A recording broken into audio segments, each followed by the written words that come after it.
In today's talk, we will discuss personal and commercial migration and expansion, part 4.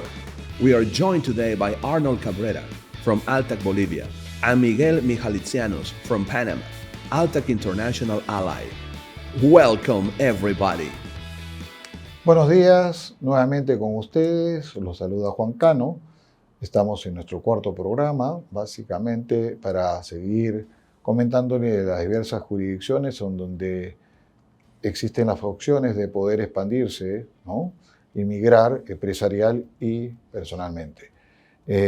Hoy nos acompañan para esta jornada nuestra hermana ciudad de Bolivia y también Panamá, por medio de Arnold Cabrera, nuestro socio de Altac International en Bolivia, y de Miguel Mijalitsianos, nuestro aliado estratégico de Altac International en Panamá.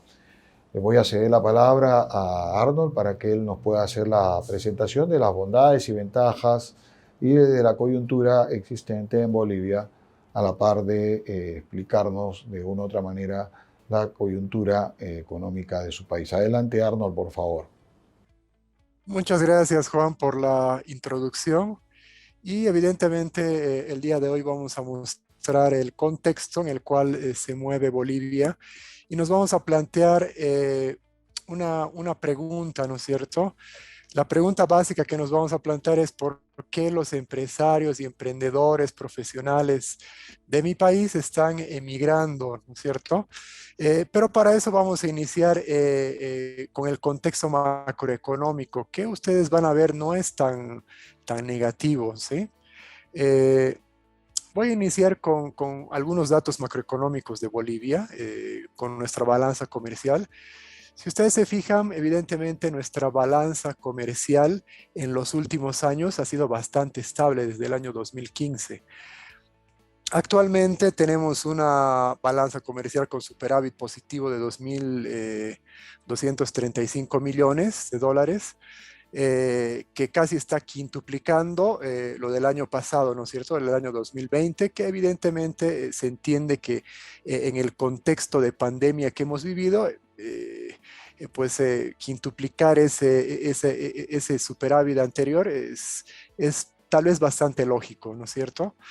Y el otro punto que voy a tocar sobre los datos macroeconómicos es el Producto Interno Bruto. Si ustedes se fijan, en los últimos 10 años, siempre hemos tenido un superávit, excepto el año 2020, donde evidentemente el contexto de la pandemia ha hecho que tengamos un déficit de 8.7%, pero si notan nuevamente el año 2021 hemos repuntado a un 6.11%, que aparentemente es una tasa de crecimiento bastante positiva.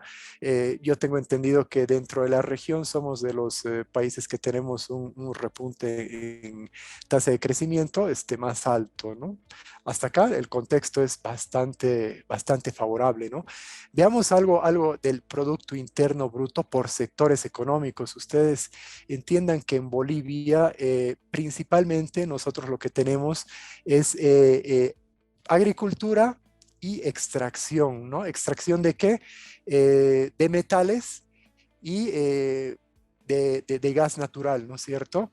Entonces, en ese contexto, lo más importante que tenemos en la participación del Producto Interno Bruto es evidentemente, por ejemplo, en la soja, el gas natural y los metales, ¿no? Y litio, ¿no? Que es lo que actualmente tenemos en boga, ¿no? Estamos bendecidos por los recursos naturales, ¿no? De ahí que sale ese superávit sobre todo, ¿no?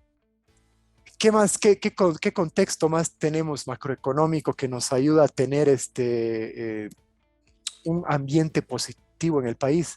Tenemos una tasa fija, ¿no es cierto? Desde hace ya 11 años, tasa fija de cambio, ¿no? Nosotros como política dentro del país hemos cambiado de una tasa flotante hace ya casi 11 años a una tasa fija y producto de eso mantenemos una estabilidad.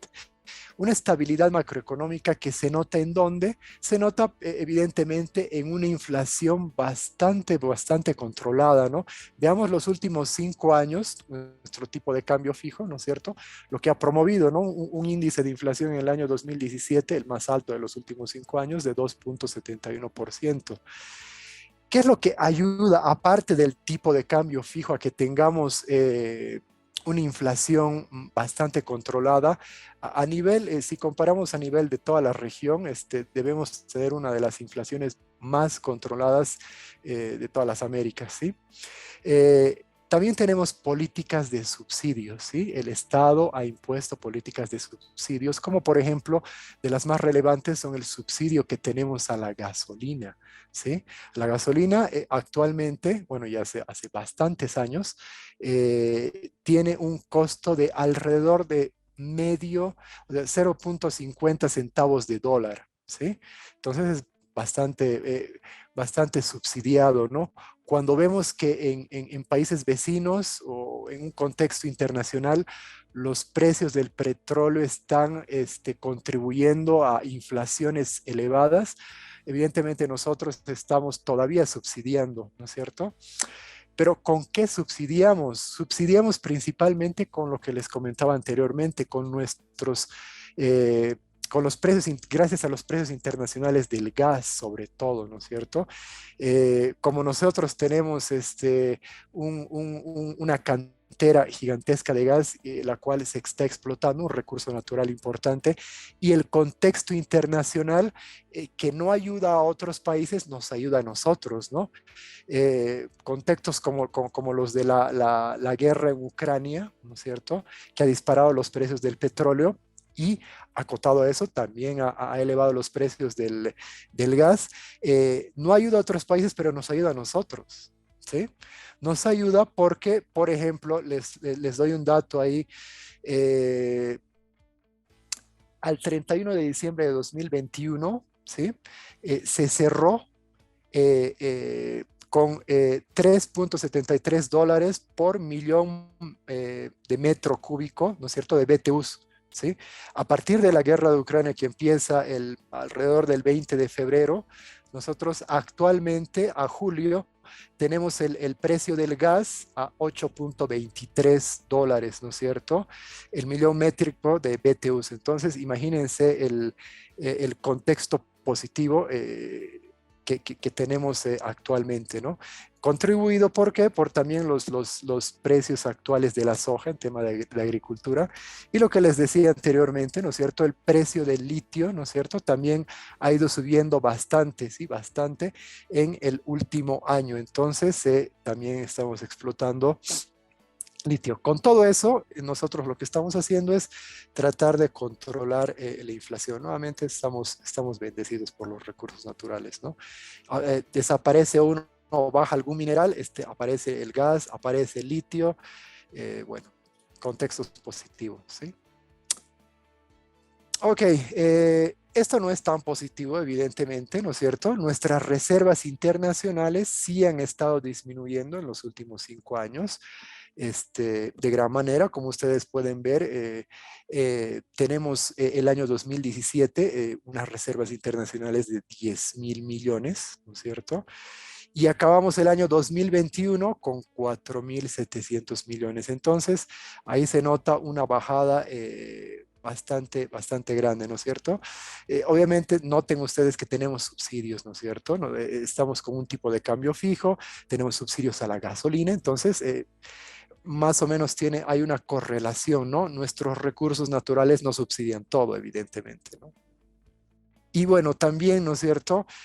Si bien tenemos un contexto positivo, ahora estamos viendo también un contexto no tan positivo con la deuda externa, ¿no es cierto? A la bajada que tenemos en nuestras reservas, también tenemos pues la subida en la deuda externa, ¿no? Pónganse, en el año 2014 teníamos una deuda externa de 6,000 millones. Actualmente, a julio 2021 es el dato que tenemos, son 12,500 millones que tenemos, ¿no es cierto?, en deuda externa. Entonces, ese contexto primario positivo que se mostraba tiene un costo, ¿no? Y ese costo es evidentemente reservas internacionales y una deuda externa que se va incrementando, ¿no?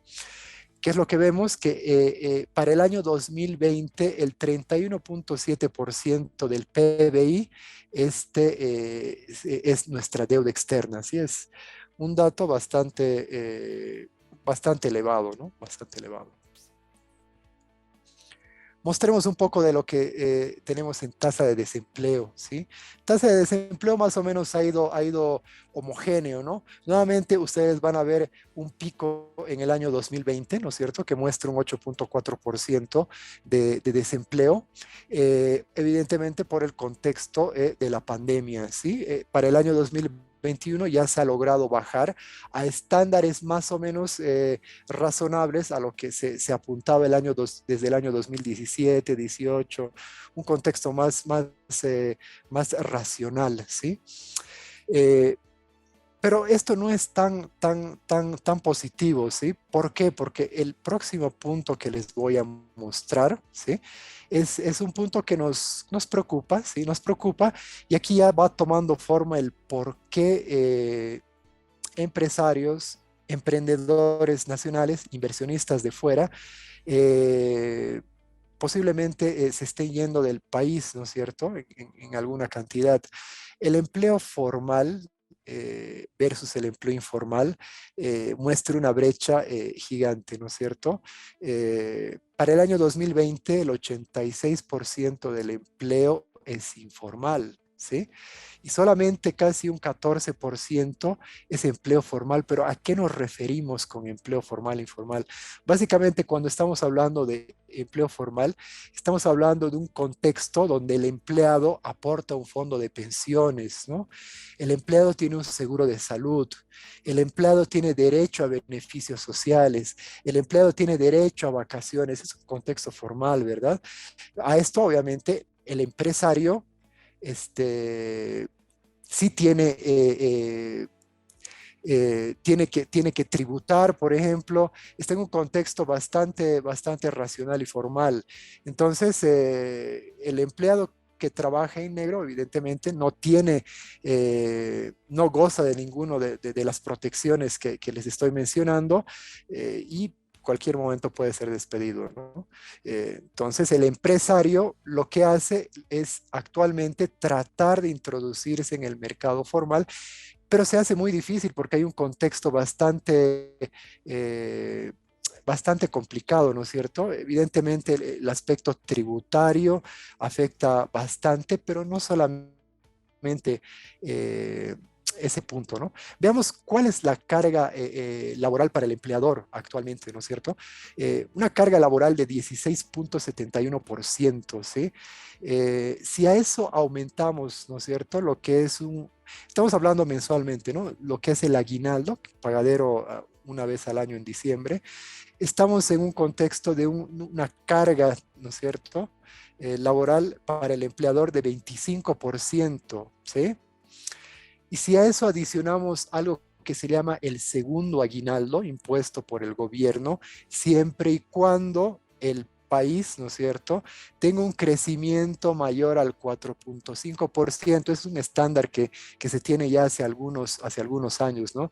Siempre y cuando lleguemos a un estándar de crecimiento mayor al 4.5%, entonces los empleadores formales, ¿no es cierto?, deben pagar un doble aguinaldo, ¿no es cierto? Y ese doble aguinaldo evidentemente es una carga más, llegamos ya a un 33, casi un 33.4% en carga para el empleador, ¿sí?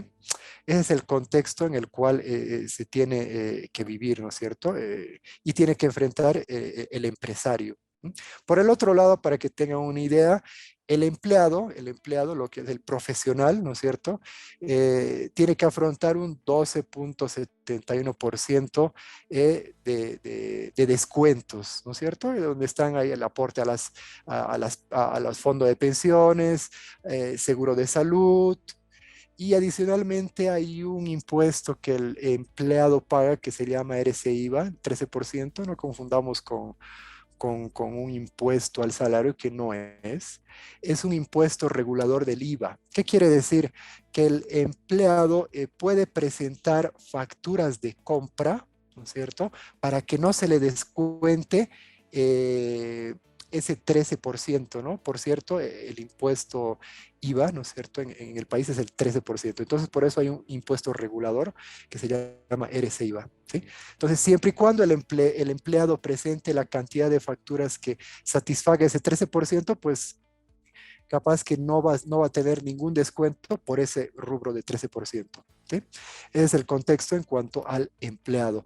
Ahora, la empresa, a grosso modo, sí tiene que enfrentar por sus ventas, evidentemente, impuestos del 13%, ¿no es cierto? Que es el IVA, el impuesto que se llama impuesto a las transacciones, que es el 3% por toda venta, ¿sí?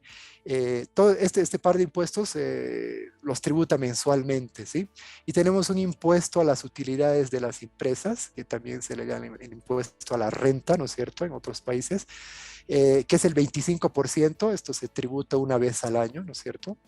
Y básicamente acá tenemos una carga impositiva de 41% para el empresario, ¿no es cierto?, en temas solamente de impuestos. ¿Sí?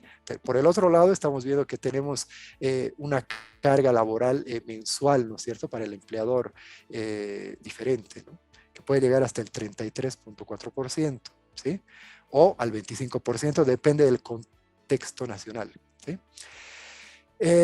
Otro impuesto que tenemos es el impuesto a las divisas, ya impuesto hace bastantes años, ¿no es cierto?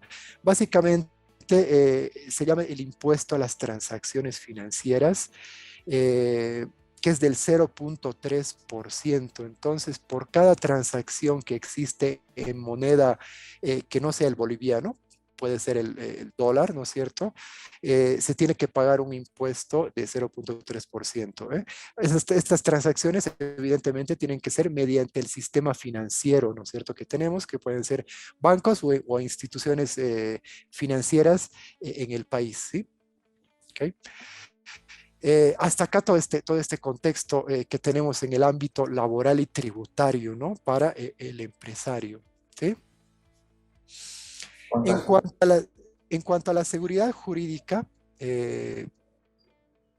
dentro de lo que es el país, existen comentarios, ¿sí? Comentarios, solicitudes de quienes, evidentemente de los empresarios privados, de la Cámara de Industria, de la Cámara de Comercio, donde lo que mencionan es que necesitan incentivos para poder realizar nuevos emprendimientos, ¿no es cierto?, que va a derivar en que se queden en el país y que no migren, ¿no es cierto?, ya sea empresarios o profesionales.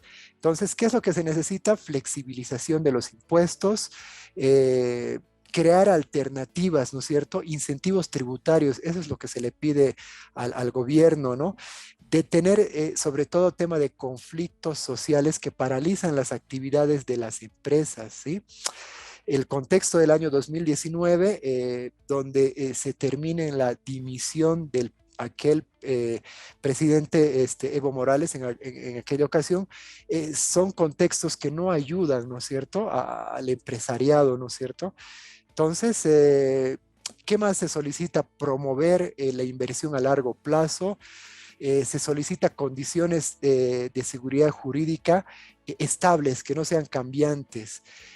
Finalmente tenemos a ver, tenemos que ante la creación de nuevas empresas, pero estatales, lo que pide el empresariado nacional es incentivar la creación de más empresas privadas, porque las empresas estatales en algún punto se están comiendo a las empresas privadas, ¿no? Entonces, el empresariado boliviano lo que promueve, necesita y solicita es que se incentive a la creación de nuevos emprendimientos, ¿sí?, en el sector privado, ¿sí? En cuanto a la seguridad ciudadana en Bolivia, bueno, el índice de victimización por delitos en Bolivia ha sido relativamente estable desde el año 2010, ¿no? Llegando a un año 2016 de alrededor de 30%, ¿sí? Ahí me parece que es bastante controlado. La credibilidad en la policía boliviana es del 23% según encuestas oficiales que se realizan a través del Instituto Nacional de Estadísticas, ¿no? Hasta 2017 que tenemos ese parámetro, ¿no?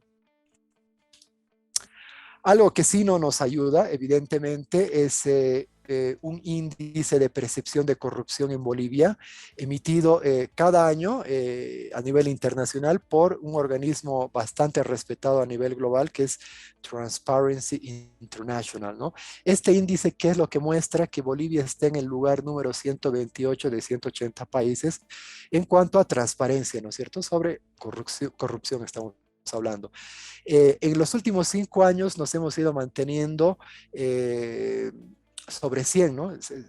Hay una calificación sobre 100 del índice entre 33, 29, 31%. Bueno, la media más o menos el año 2021 es una calificación de 30 sobre 100, que evidentemente es un punto no muy positivo, ¿no? Es un punto negativo que no deja surgir emprendimientos privados, evidentemente porque existe una percepción de actos de corrupción impunes dentro del poder político. Esto lo dice el estudio, ¿sí? Existe persecución a quienes denuncian actos de corrupción dentro de los poderes políticos. Existe autoritarismo. Evidentemente, el autoritarismo y el populismo de los líderes del país está debilitando la democracia, es algo que muestra el estudio. Se percibe que se está silenciando y controlando a la sociedad civil y a organismos internacionales. Esto es evidente con el problema que se tuvo el año 2019. Los líderes políticos interfieren en instituciones del Estado como la justicia, el poder judicial, lo cual debilita la independencia de este poder judicial, ¿sí? Los medios de comunicación independientes, ese es el sentimiento que se tiene, ¿no? Son manipulados y debilitados, especialmente cuando se critica a los líderes del Estado. Todo este contexto es el contexto que está mostrando este índice de percepción de corrupción en el país, ¿no? No es un índice particular del país, si ustedes evidencian en nuestra región, evidentemente hay algo similar. Pero bueno, el contexto en Bolivia es ese y evidentemente esto no ayuda a mantener los dineros, ¿no es cierto?, del empresariado dentro de Bolivia, sino que evidentemente lo que está ocurriendo es que los profesionales, los empresarios, los inversionistas están decidiendo migrar a países, principalmente los tres principales son España, Argentina y los Estados Unidos, ¿sí? Esa es la consecuencia que tenemos y el balance que tenemos de un contexto macroeconómico positivo, pero un contexto político, social no tan positivo, ¿no? Que tiene sesgos negativos. Entonces, nos vamos a la pregunta, ¿no es cierto? ¿Por qué los profesionales, emprendedores, inversionistas deciden emigrar de Bolivia? Como resumen y último punto, primero, a pesar de que existen algunos datos macroeconómicos positivos, existe un bajo porcentaje de trabajo formal en el país, eso no ayuda, ¿sí? La seguridad jurídica en el ámbito nacional no es la óptima, ¿sí? No es la óptima para atraer inversionistas y para mantener a nuestro empresariado y a nuestros profesionales dentro del país para que no se vayan a buscar en el exterior nuevos rumbos, ¿no? Los conflictos sociales, altos índices de corrupción e inestabilidad política no son un escenario que nos contribuya a promover ese emprendimiento empresarial dentro del país. Si bien tenemos bemoles positivos y negativos, lo que yo quiero remarcar es que el contexto en sí dentro de Bolivia es un contexto positivo que puede en un futuro atraer inversionistas de fuera o mantener nuestros inversionistas bolivianos dentro del país, ¿no? Si ustedes ven nuestros datos macroeconómicos bastante estables, tenemos un contexto de inflación controlada, tenemos un contexto de crecimiento del PBI bastante promisorio, sí es un contexto que nos ayuda. Evidentemente tenemos que luchar mucho contra la corrupción, contra un contexto político y social que se lo va a hacer seguramente y se lo está haciendo, se lo está promoviendo, se está generando cambios, pero bueno, el contexto actual es el que tenemos, ¿no es cierto? Por mi parte, es todo lo que puedo informar sobre Bolivia y el contexto económico, social y político. Muchas gracias, Arnold. Realmente muy clara la presentación. Efectivamente, de esas inconsistencias que hay, por un lado, los indicadores macroeconómicos que presentan pues una Bolivia interesante para aperturar para nuevas inversiones y expandirse, pero por otro lado, la parte negativa de la informalidad que existe en la economía boliviana y cómo eso pues no permite una competencia justa y leal en el desarrollo de los negocios en tu país, ¿no? Esperamos que, como lo señalé al inicio, haya oportunidades de extender y hablar ya detenidamente sobre Bolivia y su desarrollo económico y las perspectivas de avance en determinados sectores en donde podamos efectivamente visualizar oportunidades de negocios y de inversión. Ok, vamos a continuación a presentar a Miguel Mijalixianos, nuestro aliado estratégico en Panamá, quien nos va a explicar sobre las bondades y ventajas de poder migrar e invertir en Panamá. Buenos días, Miguel, bienvenido al programa. Te cedo la palabra para que puedas explicarnos. Adelante. Muchas gracias, Juan, por esta oportunidad. Con mucho gusto les estaré compartiendo hoy un poco sobre la situación de Panamá, sus ventajas y cómo este país está atrayendo inversión extranjera de una manera notoria en la comparativa de la región.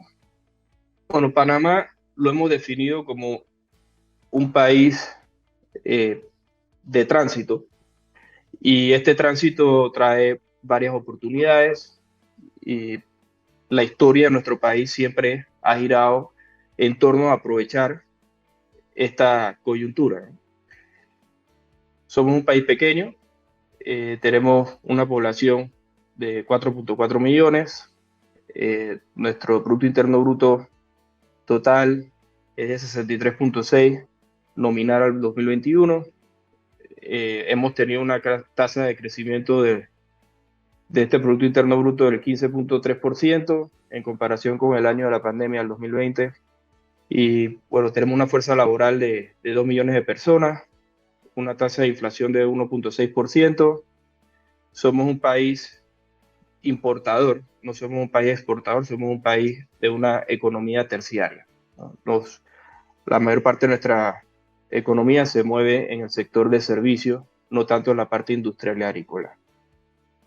Podemos observar que Panamá ha tenido la dicha de tener un crecimiento económico sostenido. Si vemos al 2012, no estamos viendo cómo venía en esta gráfica, incluso en años anteriores, hubo un boom inmobiliario en Panamá, impulsó mucho la construcción, hubo mucha especulación, sucedió lo que en el 2008 la crisis financiera en Estados Unidos por el tema de la burbuja de las hipotecas, y a Panamá eso no le llegó a afectar por cómo está constituido nuestro sistema bancario, del cual hablaré un poco más adelante, ¿no? Pero lo importante a destacar aquí es un crecimiento económico sostenido en el tiempo. Aquí podemos ver en una comparativa con la región, según los datos que se manejan, Panamá proyecta el mayor crecimiento del Producto Interno Bruto para el 2022. Como había mencionado anteriormente, la posición geográfica de Panamá es privilegiada. Si uno le colocan un mapa al frente de todo el continente americano y le piden que señale con un dedo dónde está la mitad del continente lo más probable es que uno coloque el dedo en donde está Panamá. No solamente está en toda la mitad, sino que tiene una extensión corta, lo cual ha facilitado convertir a Panamá en un centro logístico. No solamente con el Canal de Panamá, sino incluso antes del Canal de Panamá, en la época colonial, Panamá siempre fue un punto estratégico para el Imperio Español, en lo que era mover mercancía del Atlántico al Pacífico y del Pacífico al Atlántico. También tenemos un centro bancario que se conformó con esta visión de una posición estratégica por donde pasa gran parte de la mercancía del comercio mundial marítimo. También Panamá ha apostado por buscar una estabilidad política.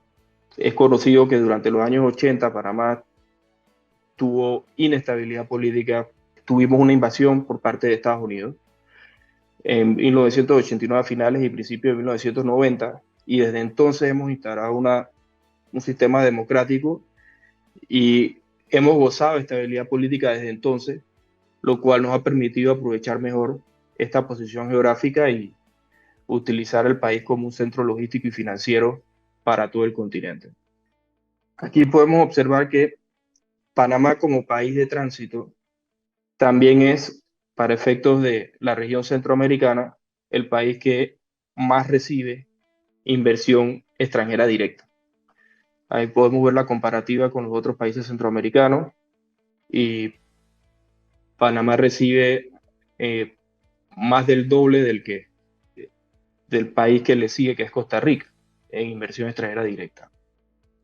Bueno, para reiterar el tema logístico, esta es una buena gráfica. Aquí podemos ver rutas marítimas, aéreas y conexión de telecomunicaciones. Conexión de telecomunicaciones son los cables de internet que pasan a través de los océanos y a través de los continentes. Y podemos ver que desde Panamá prácticamente puede acceder a todo el planeta, todos los puertos más importantes del mundo, y tiene esa flexibilidad.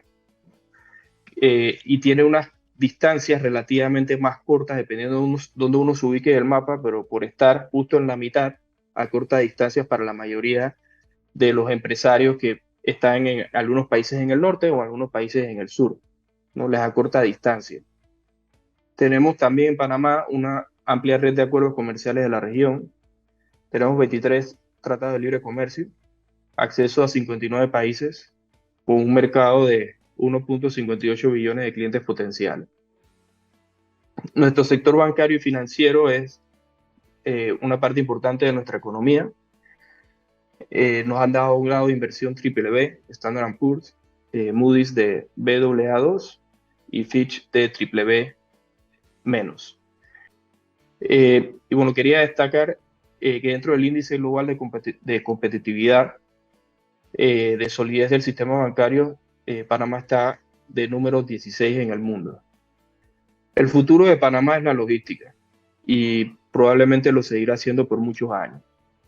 Podemos observar, tenemos el Canal de Panamá con 180 rutas marítimas, 170 países de usuarios, tenemos 152, acceso a 152 puertos, 54 países envían y reciben mercadería de manera directa.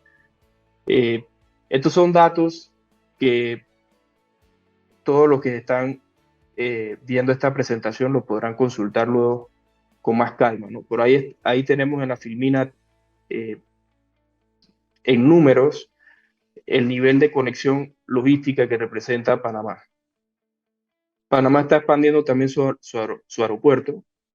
Panamá es un hub fundamental para el transporte mundial. En cuanto a vuelos internacionales, nivel de tráfico, el aeropuerto de Tocumen, que es el principal aeropuerto de Panamá, ocupó la posición número 7. Ahí podemos ver una tabla donde se ve el porcentaje de distribución del tráfico aéreo. Ahí se ve Panamá el número 7 y la verdad que es increíble que, por ejemplo, tiene más tráfico aéreo que el aeropuerto de Londres, por ejemplo. ¿no? Según lo que vemos en esta tabla, ¿no? Panamá es un destino estratégico para el nearshoring. Lo que esto significa es darle a empresarios la oportunidad de acceder a mercados como el de Estados Unidos, acortando distancia. Y acortando distancia implica acortar costos y tiempo, ¿no? En cuanto a entrega, comunicación, logística y todo lo que implica la comercialización de productos a nivel internacional. También por Panamá, por su posición geográfica, pasan los principales cables que llevan la red que conocemos como el Internet. En Panamá se han estado estableciendo varias empresas que apuestan a este nivel de conexión. Tenemos call centers, data centers, se está apostando, incentivando compañías que quieren dedicarse al desarrollo de software, medios digitales, servidores y demás. Panamá es uno de los 3 países con carbono negativo en el mundo. Es algo destacable, incluso a mí personalmente como panameño me sorprendió. Y esto ha abierto una oportunidad de inversión en proyectos que buscan bonos de carbono y demás. Es algo a lo que Panamá está apostando y está generando leyes en esa dirección.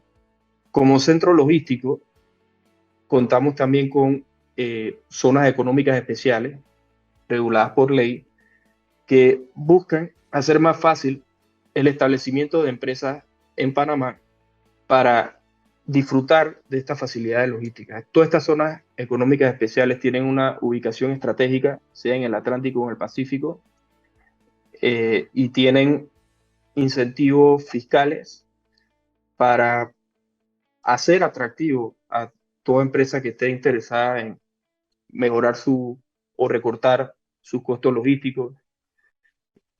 Y cada una de estas zonas son para una actividad específica. Por ejemplo, la zona libre de Colón se utiliza más para almacenaje y lo que es importación y reexportación. Y tenemos otras como la zona de Panamá Pacífico, en la cual también se puede hacer todo lo que se establece en la zona libre de Colón, pero se ha creado más con la visión de integrar parte de la manufactura, parte del proceso de la manufactura de productos. Bien, en cuanto a la parte migratoria, Panamá en los últimos 20 años ha recibido muchos inmigrantes que han venido a invertir al país. Esto se refleja en la inversión directa extranjera que veíamos en cuadros anteriores y en parte es por lo que ofrece Panamá y también por lo que ha estado sucediendo en algunos países vecinos, donde algunos ciudadanos de otros países buscan oportunidad afuera por lo que está sucediendo, ya sea por inestabilidad política en su país o cualquier otro problema que tenga. Y nosotros, acá en Panamá, en nuestra propia mesa donde atendemos a clientes y atendemos a muchos extranjeros, cada uno viene con sus historias y a Panamá ha venido mucho extranjero en los últimos 20 años. Estas son las diferentes opciones que tiene un extranjero que viene a invertir a Panamá. Tenemos inversionistas calificados, inversionistas de la visa de países amigos. Países amigos es un listado de países que si el país de quien va a aplicar se encuentra en esa lista, puede aplicar a esta visa y lo que uno debe mostrar es que está trayendo consigo a Panamá $200,000. El inversionista calificado es si viene a invertir en algo específico y le exigen 300,000. La ventaja del inversionista calificado es que luego de esa inversión ya te dan la residencia permanente. Las otras opciones te dan primero 2 años de residencia temporal y luego al tercer año cuando se renueva, si se renueva exitosamente, entonces uno obtiene la residencia permanente. Está la opción de inversión forestal en macroempresa, que es de $160,000 para arriba, zona procesadora y Panamá Pacífico. Estos son solo unos ejemplos, hay otros ejemplos y con mucho gusto cualquiera que desee expandir, estamos a la orden. Panamá tratando de adaptarse a la realidad actual, la realidad laboral actual, donde tenemos lo que denominamos nómadas digitales, son personas que trabajan a la distancia. No importa dónde vivan, no tienen que ir a una oficina, necesitan un acceso a una computadora y al internet. Y Panamá saca un visado especial para los nómadas digitales. Se otorga una residencia por 9 meses, que uno la puede extender a 18 meses, y no te da la residencia permanente por precisamente se trata de nómadas. O sea que si uno quisiera obtener la residencia permanente, esta no sería la vía, pero si uno es un nómada digital, esta es la visa para esa persona. Los requisitos no son tan difíciles. Debe recibir ingresos de fuente extranjera no menor de 36,000 anuales o 3,000 mensuales. Debe tener un contrato como operativo de una empresa extranjera transnacional o ser trabajador autónomo en modalidad de teletrabajo y realizar funciones que surtan sus efectos en el extranjero. O sea, no puede llegar a Panamá y prestar servicios de teletrabajo para clientes dentro del territorio panameño. Esos son los requisitos. Para las personas que están en retirada, la revista International Living siempre tiene a Panamá dentro del top 5 de los mejores lugares para retirarse en el mundo. En este caso, lo colocaron de vuelta como de número 1, otros años ha estado de 3, de 2, otra vez estamos de número 1. Esto es una página web que recomiendo aprovechen los empresarios o emprendedores que estén interesados en oportunidades en Panamá. Es una buena guía, es una página gubernamental y me parece que es un buen proyecto y que facilita mucho las inquietudes que pueda tener cualquier empresario o emprendedor interesado en invertir en Panamá.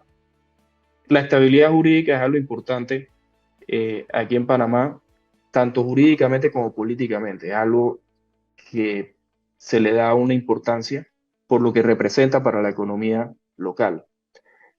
Tenemos una ley que protege las inversiones extranjeras que superen los $2 millones y los beneficios que esta ley le da a los inversionistas extranjeros que hagan este tipo de inversión, les congela, por ejemplo, la situación tributaria en el momento. O sea, si el día que invierten los 2 millones cambian el impuesto sobre la renta, lo aumentan, ellos se mantienen en el mismo porcentaje que estaba cuando hicieron la inversión. Pueden acogerse a condiciones mejoradas, pero todo lo que les desmejore la situación no les va a aplicar porque estarían protegidos por esta ley. Y bueno, con esto concluyo un breve, muy breve repaso de la situación de Panamá y lo que está ofreciendo en este momento. Miguel, muy clara la presentación. Creo que nos va a quedar oportunidad para poder invitarte a un nuevo programa y podamos tener la posibilidad de expandirnos en temas específicos sobre los sectores en donde efectivamente podemos invertir en Panamá y las facilidades que se dan para los migrantes en tu jurisdicción.